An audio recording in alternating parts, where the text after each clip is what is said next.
Hi అండి, ఇది వచ్చి సాహిత్య ఫ్యాషన్ డిజైనింగ్ ఇన్స్టిట్యూట్. ఇది వచ్చి మనకి షార్ట్ లెంత్ టాప్ కటింగ్ అనేది చూద్దాం. 7 ఇంచెస్ షోల్డర్ వచ్చి, నెక్ విడ్త్ వచ్చి 3 ఇంచెస్, ఆర్మ్ లెంత్ వచ్చి 8 ఇంచెస్. ఆర్మ్ లెంత్ అవ్వగానే ఇమీడియట్గా మనకి చెస్ట్ రౌండ్ అనేది వస్తుంది. చెస్ట్ రౌండ్ వచ్చి 8, 32 డివైడెడ్ బై 8 టైమ్స్. తర్వాత రౌండ్ అనేది వేసుకోవాలి. షోల్డర్ మీద డౌన్ పెట్టుకోవాలి. ఇది ఎందుకంటే హై నెక్ కాబట్టి. రౌండ్ వచ్చి మనకి 7.5, ఆర్మ్ రౌండ్ వచ్చి 7.5 రావాలి. ఒకసారి చెక్ చేసుకోవాలి మనం. వచ్చాక నెక్స్ట్ వచ్చి లెంత్ వచ్చి 30 ఇంచెస్.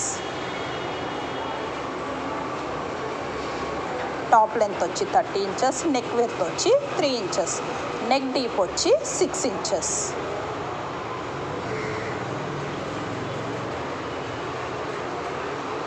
హై నెక్ కాబట్టి మనకి బ్యాక్ నెక్ ఏమి ఉండదు. 1.5 అన్న 2 అన్న పెట్టుకోవచ్చు బ్యాక్ నెక్ డీప్ అనేది. నెక్స్ట్ వచ్చి చెస్ట్ రౌండ్ 8 ఇంచెస్.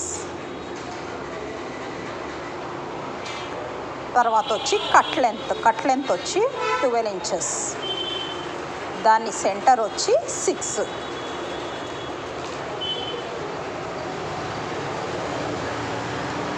అది వచ్చి మనకి చెస్ట్ 8 వచ్చింది కాబట్టి వేస్ట్ రౌండ్ అనేది 7.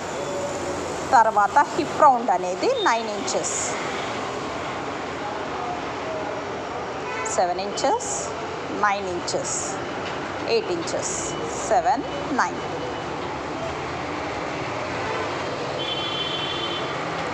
తర్వాత ఇవి ఏవైతే మనం వేసామో ఇది జాయింట్ చేసుకోవాలి. జాయింట్ చేశాక మనము 1.5 ఖర్చు పెట్టుకొని వెళ్ళాలి. హిప్ దగ్గర వచ్చి 1 ఇంచ్ స్ట్రేట్ లైన్ అనేది కొట్టేసుకోవాలి.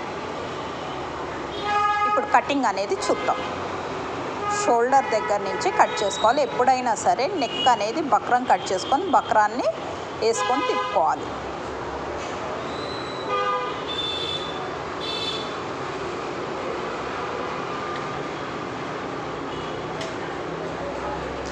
ఇప్పుడు కట్స్ అనేటివి పెట్టుకుందాం. స్టిచ్చింగ్ దగ్గర ఒక కట్, వేస్ట్ అంటే టర్నింగ్ పాయింట్ దగ్గర ఒక కట్, తర్వాత హిప్ దగ్గర ఒక కట్, తర్వాత వచ్చి నెక్ విడ్త్ దగ్గర ఒక కట్.